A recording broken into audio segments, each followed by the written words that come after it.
Hi, I'm Dr. John Mendelsohn with Advanced Cosmetic Surgery and Laser Center. In today's world and with today's ever-growing technology, we all know a picture can be taken anywhere at any time and shared in an instant. We also know that our patients live active lives and we want you to always look your best. So stay tuned as we bring you our series called True Selfies. I'm about to have an advanced lift, which is a lower lift from what I've discussed with Dr. Mendelsohn and the procedure, how that's done. The effect the result actually, is to lift my jowls and take away this turkey neck that is only going to get worse.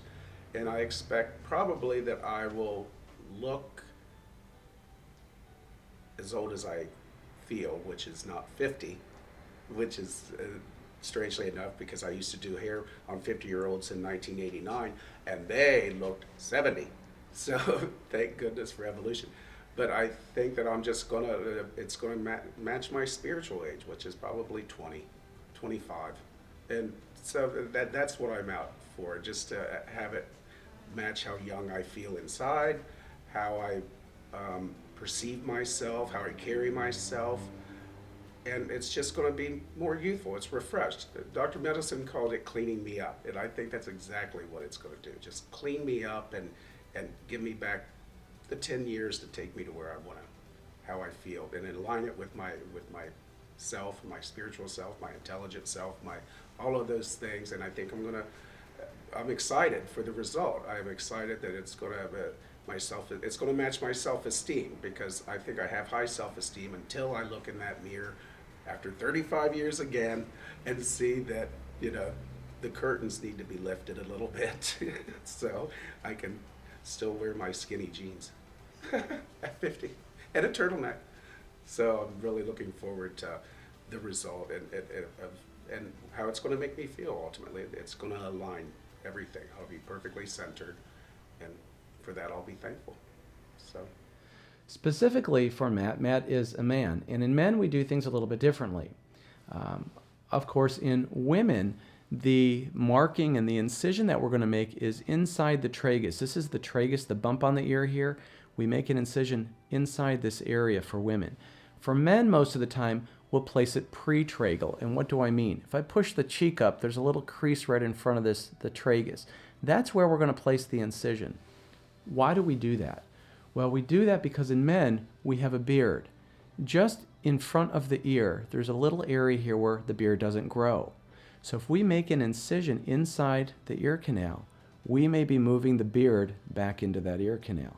That will be a real problem for maintenance, for shaving. It used to be that we would consider using laser hair removal, but in many of the men that we see salt and pepper hair, gray hair, blonde hair. We can't treat it with the laser anyway. So we place the incision pre-tragal, we call it. So we're going to be advancing the beard back into that area, but not into the ear canal. Assuming that these incisions heal well, there really shouldn't be any issue at all. If an incision is a little bit red for a period of time or doesn't look just right, of course, it's a very minor fix.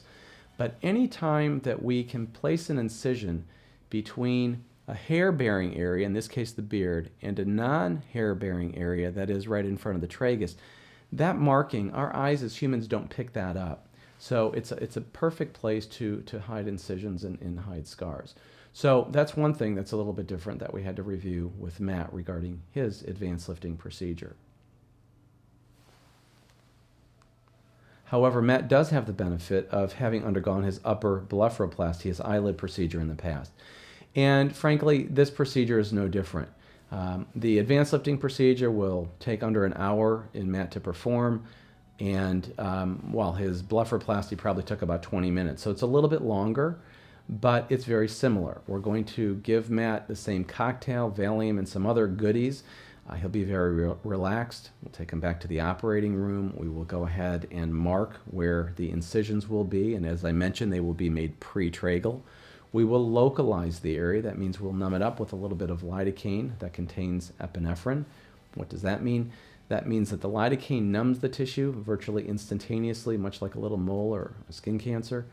And the epinephrine will constrict the blood vessels. This is probably a little bit more important in men. Men's faces are a bit more vascular. There's a better blood supply to bathe the hair follicles.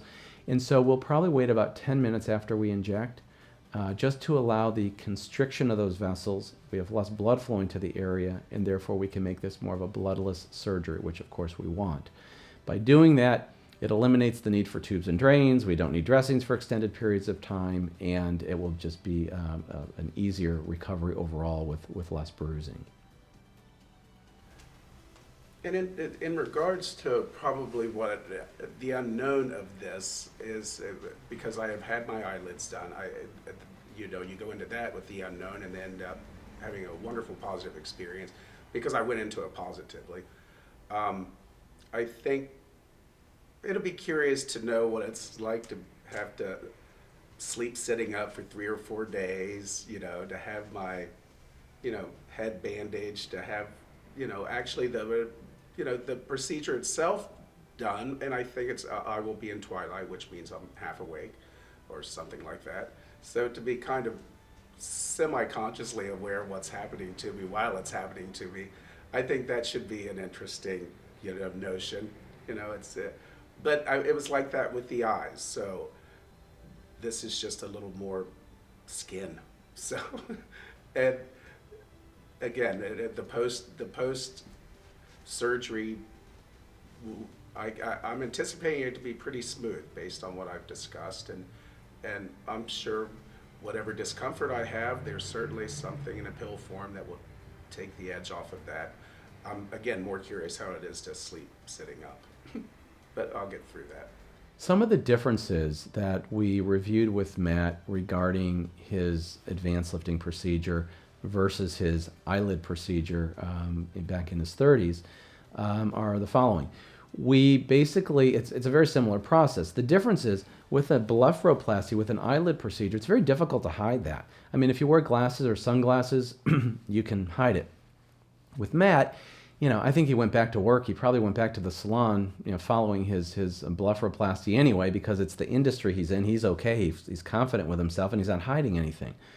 But for patients who aren't in that situation, an eyelid procedure is something that does require glasses or sunglasses hiding that area.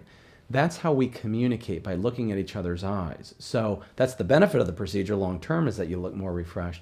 The disadvantage short term after treating the eyelids are that it's very visible. With the face, a little bit different story. Well, we have your patients will look like a chipmunk. They'll have swelling here. You'll have some tightness back here. We call it a cobra look sometimes under the earlobe.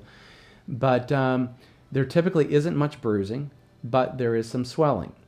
In men or women who have hair, it's very easy to cover this portion fairly easily.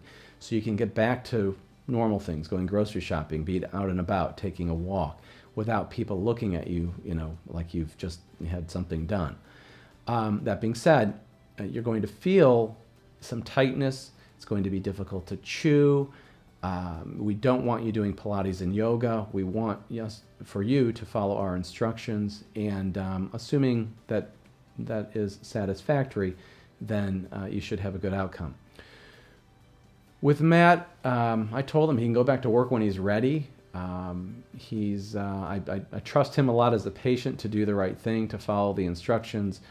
We're working as a team, as we do with all patients, but because he is active in terms of his job, and because people will be inquiring anyway about what he's doing, he's safe to go back to work as soon as he feels up to it. One of the things that's really important, and I feel very good about this with Matt, is that he trusts us. Well, he has the benefit of having undergone a procedure before, so it's a little bit easier to develop that trust and rapport. But throughout the process, it's not just the surgery. There are many patients who are comfortable with what we've told them, how we go through it. They've spoken to other patients, and that's great. But there's this factor of trust following the procedure that is probably even more important. Even though the procedure's over and things have occurred the way we tell you that they will, you can get a little bit uncomfortable, a little bit insecure about what you're going through. It's very different being a patient than talking about a procedure. And what I'm saying is I can talk to Matt about what he's going to experience, but following the treatment, now he's experiencing it. We will be available to answer questions. We will review things, but what I often tell patients is to have a good sense of humor, to trust us. Things are going to change every day. We know that one earlobe will look larger than another. We know that something might look red. We know one side might be more swollen. But as long as we're following up and as long as we're letting you know that things are healing well, if you can have confidence in us, then I think it will make your recovery period a lot easier.